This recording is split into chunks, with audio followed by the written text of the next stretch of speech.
Já pensou um home lab completo, com todos os recursos, rodando todos os seus serviços de rede em um PC minúsculo, de baixo consumo e com capacidade de sobra? Pois é, eu tô com ele aqui na mão e tem memória de sobra, capacidade de rede de sobra, CPU de sobra, baixo consumo e já vem nativamente sem nenhuma placa adicional com slots NVMe M2, eMMC e cartão SD.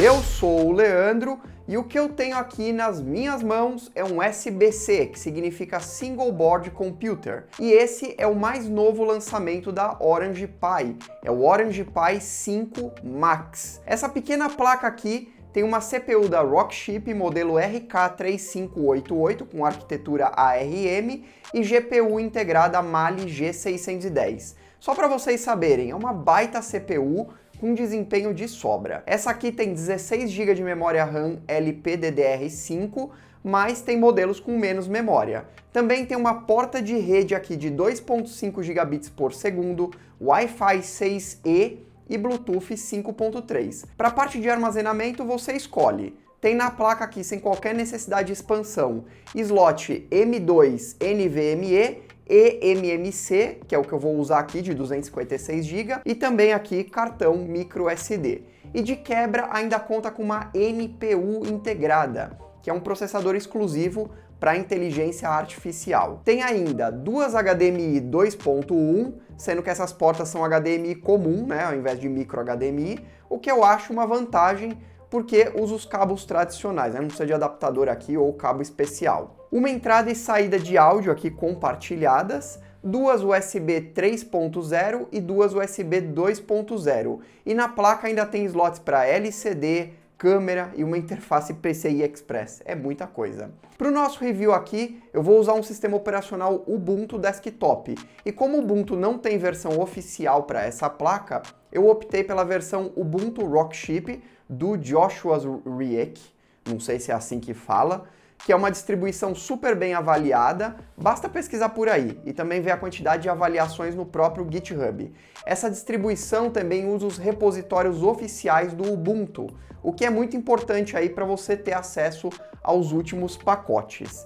E além disso, já vem compilada com os drivers para esse chip, tirando o proveito máximo aí da placa, que vocês vão ver mais para frente. E para instalar o sistema no eMMC, eu primeiro gravei em um SD card usando o Balena Etcher. Aí eu fiz o primeiro boot, demora bastante, especialmente por conta aqui do meu cartão SD, né, que eu usei aqui. Que não é lá dos melhores, já é um cartão meio antiguinho já. Já depois, com tudo configurado, o boot foi bem mais rápido, levando aí algo em torno de 30 segundos até a carga completa do sistema. Aí eu verifiquei aqui as unidades instaladas depois desse boot, né, depois da configuração do sistema, e a gente pode ver que além do cartão SD, também tem aqui disponível já o eMMC de 256 GB.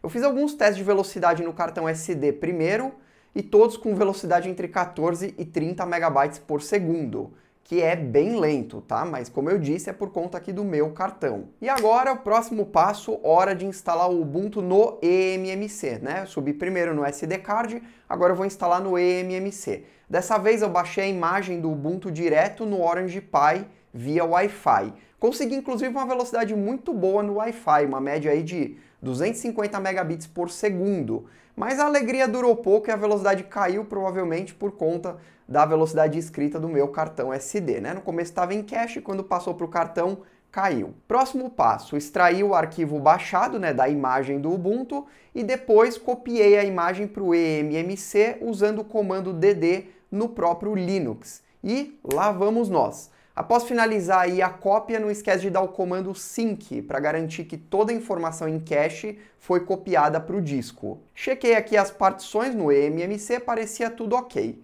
Vamos retirar então o cartão SD e reiniciar. E deu errado. Mas aqui foi simples de resolver, eu precisava ter feito a limpeza da unidade antes, né, do eMMC. Fiz isso com o próprio DD, copiei novamente a imagem e resolvido. Ubuntu funcionando no eMMC com toda a memória disponível, com todo o armazenamento disponível. Aproveitei para checar também os 16 GB de memória RAM e tava lá, tudo certo, tudo conforme especificação. Importante você fazer todas as atualizações no sistema logo que instala, porque sempre tem atualização pendente. E agora a gente já pode começar as brincadeiras aqui com a nossa placa, com o nosso SBC. Primeiro passo, instalar o Docker, já que eu sempre opto por rodar os sistemas tudo em container, porque é muito mais fácil de gerenciar dessa forma, muito mais fácil de instalar, é tudo mais fácil na verdade.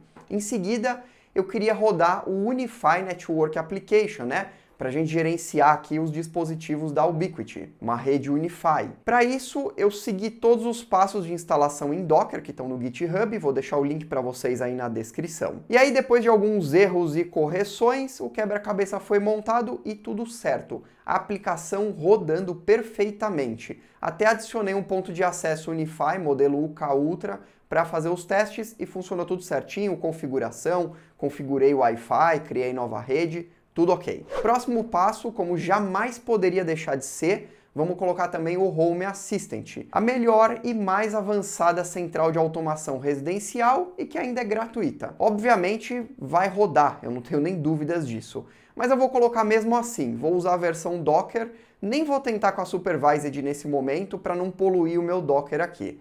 Vou deixar somente a versão container. E se você quiser aprender a instalar, configurar, integrar dispositivos, tudo isso no Home Assistant para elevar a sua automação residencial a um novo patamar, eu recomendo fortemente que você dê uma olhada no link que eu estou deixando na descrição, o meu curso de Home Assistant fim a fim. Já tem mais de 300 alunos e 100% de avaliações positivas. Você não quer ficar de fora, né? Dá uma conferida aí que você não vai se arrepender. Bom, a instalação do Home Assistant fiz via Docker Compose, criei o arquivo, subi o Compose e pronto. O Home Assistant funcionando também e pronto para as integrações. É muito simples. E aproveitando aqui, já vou colocar também um servidor do Open Speed Test para poder usar aqui o dispositivo como um testador de velocidade de rede, né? Vamos aproveitar, ele tem Wi-Fi 6, tem placa de 2.5 gigabit. Fui até o site do Open Speed Test, peguei o caminho para instalação via Docker, criei o Docker Compose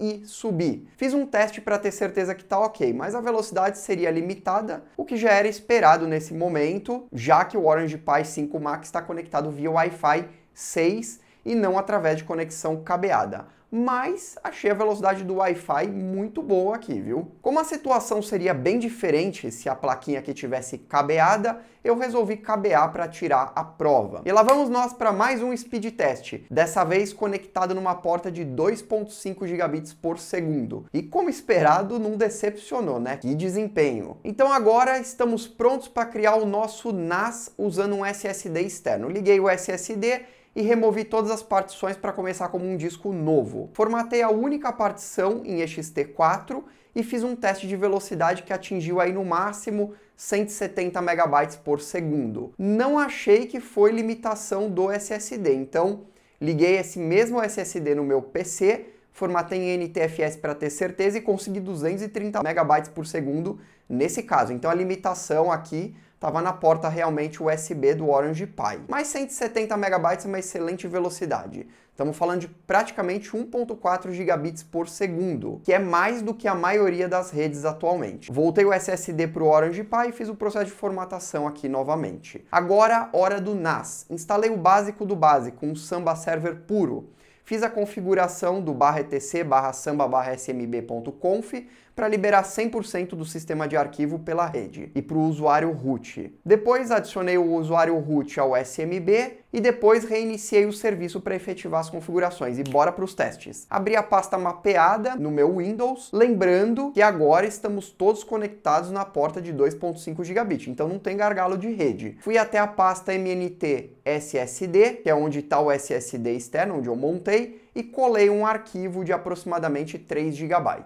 E foi muito bem, manteve a velocidade máxima até o final da cópia. Agora eu fiz um outro teste copiando esse mesmo arquivo, mas dessa vez não para o SSD externo, mas sim para o eMMC, que é a memória que eu estou usando aqui para o sistema. Só para ver o desempenho mesmo, né? Já que eu não cheguei a testar o desempenho do eMMC. E a gente observa aqui que a velocidade foi muito similar. Eu acredito que dessa vez foi por limitação do próprio eMMC, já que não está ligado numa interface USB, porque o eMMC não é uma memória aí muito rápida. E durante esses testes todos, a CPU estava bem tranquila. Óbvio que eu não fiquei satisfeito com esses testes, até porque a gente precisa sempre cuidar da segurança. Então eu criptografei o SSD externo, formatei, fiz todo o processo, coloquei uma senha e montei novamente. E dessa vez não mudou nada. A cópia foi na mesma velocidade e o uso da CPU se manteve estável, mesmo com criptografia. Isso provavelmente porque a CPU suporta a instrução AES,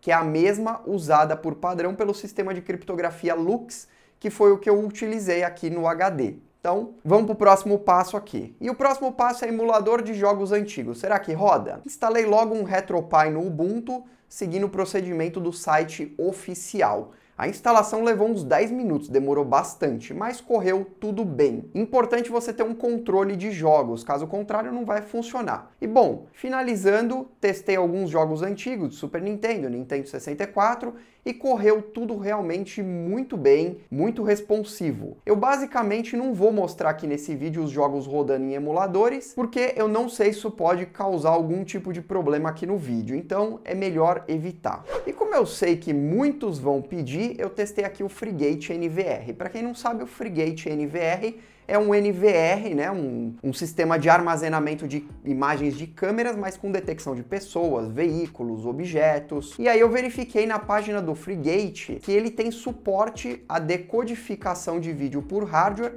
para o chip dessa plaquinha aqui. E inclusive o Frigate, a documentação do Frigate recomenda o próprio Ubuntu, para a própria distribuição que eu estou usando aqui. Então chequei o kernel, tudo ok. Outro ponto solicitado aí pelo Frigate é que na hora de eu criar o Docker, eu mapei todos os dispositivos de hardware necessários para dentro do container. Ok aqui também. E por último, usar a versão específica da imagem com esse RK no final, né, da imagem do Docker.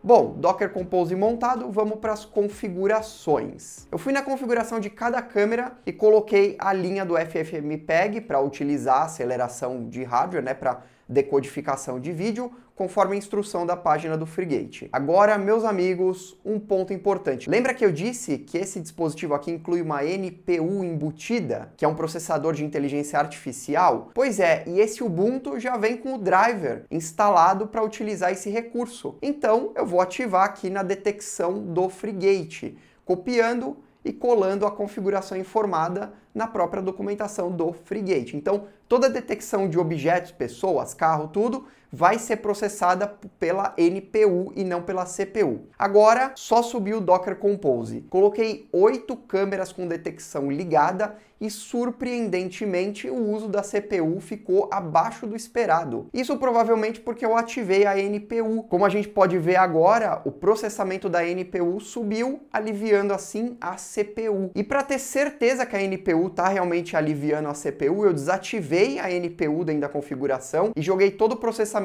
para a CPU. E olha o que acontece, o processamento foi de 30% para quase 100%. E o tempo de detecção de objetos, pessoas, aumentou em 4 vezes. Ou seja, é uma baita vantagem desse Orange Pi vir com esse chip já embutido. E aí eu fiz um outro teste também. Eu reativei o uso da NPU para detecção, mas eu desativei a aceleração de hardware para decodificação de vídeo. E o resultado, CPU subiu de 30%, chegando a bater 60% de uso.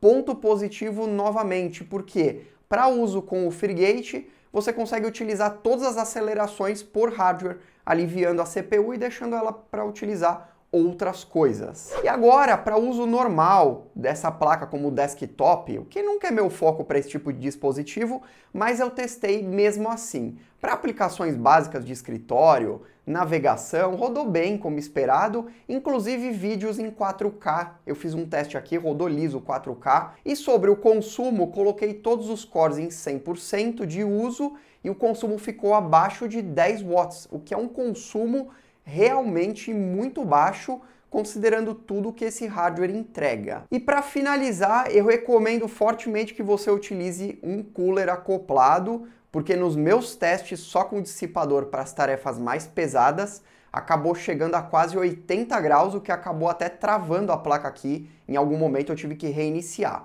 Então, cuida da ventilação para utilizar esse tipo de hardware. Eu não consigo testar aqui todas as interfaces de expansão que tem aqui na placa, porque eu precisaria de diversos componentes adicionais.